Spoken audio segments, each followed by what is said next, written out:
أعوذ بالله من الشيطان الرجيم. بسم الله الرحمن الرحيم.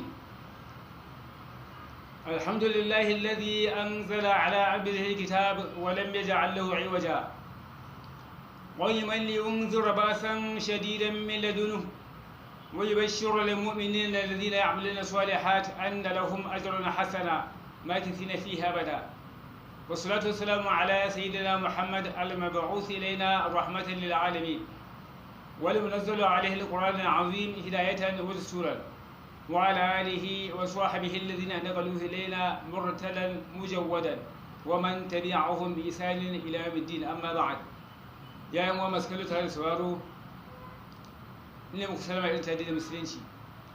Assalamu alaikum wa rahmatullahi ta'ala wa barakatu. Kuna tare da Muhammad Tasi'u sautin zikiri a cikin wani makaranta mai albarka ta koyon karatun alƙur'ani mai girma. A cikin wannan bidiyo zan yi amfani da dama dangane da wato gabatarwa da na fara yi a sabon da shafi wato ilimi na tajwidi.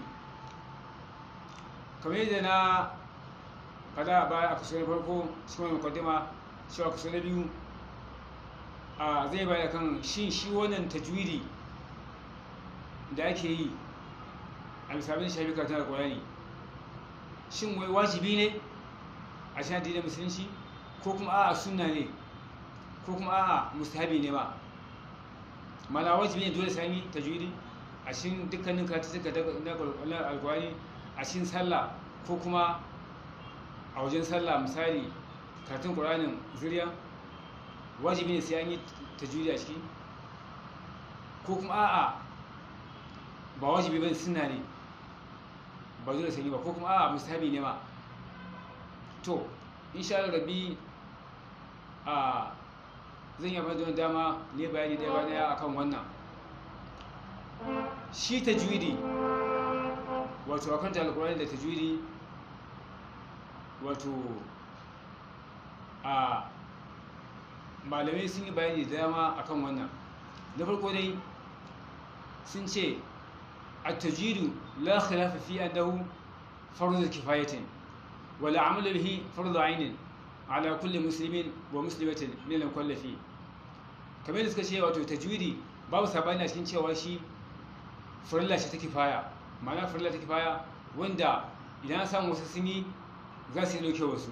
Misali kamar sallar gawa fardu kifaya ce, farilla ce ta kifaya. Idan aka ce ga mutum ya mutu aka kawo gawa za a yi mata sallah, to idan aka samu suka tashi suka yi sallah nan to sun daukewa wanda ba su yi ba, to shi ne ake nufi da fardu kifaya.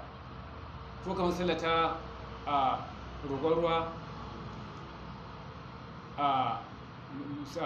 sallah ta afwan kamar sallah ta wato wata wato idan wata ya ci lafiya ko kuma ta kisfewar rana, irin waɗannan, to duk wannan farilla ce ta kifaya.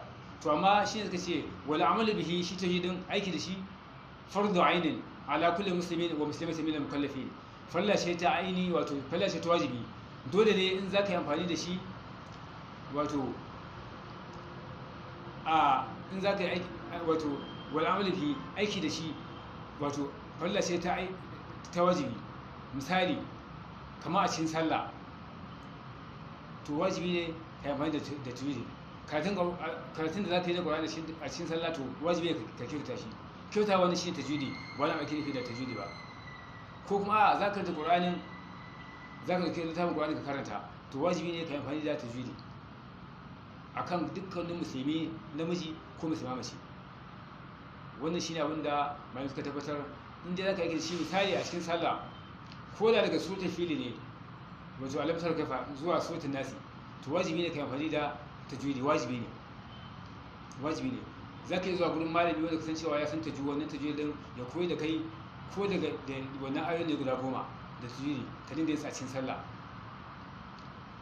Haka kuma in za ka dinga karanta Qur'ani kana da wato kana niyyar ka dinga ɗaukar Qur'ani kana karantawa, wato wajibi ne ka dinga yin sa tare da wani tajwidi, ka ji gurin malami dinga koyar da kai wannan tajwidi. Wannan shine wal amalu bihi fardu ainin aiki da shi to farilla ce ta wajibi ta dole.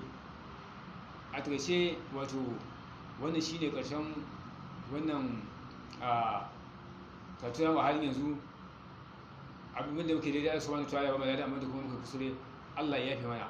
Ku biya bacin shirin mana gaba a cikin wani gabatarwa zan yi ƙarin bayani akan wani, zan yi sharhi akan wannan wato fardu kifaya da fardu ainin a bisa abin da shafi yawan ilimi da tajwidi a cikin sallah da kuma a cikin wajen sallah.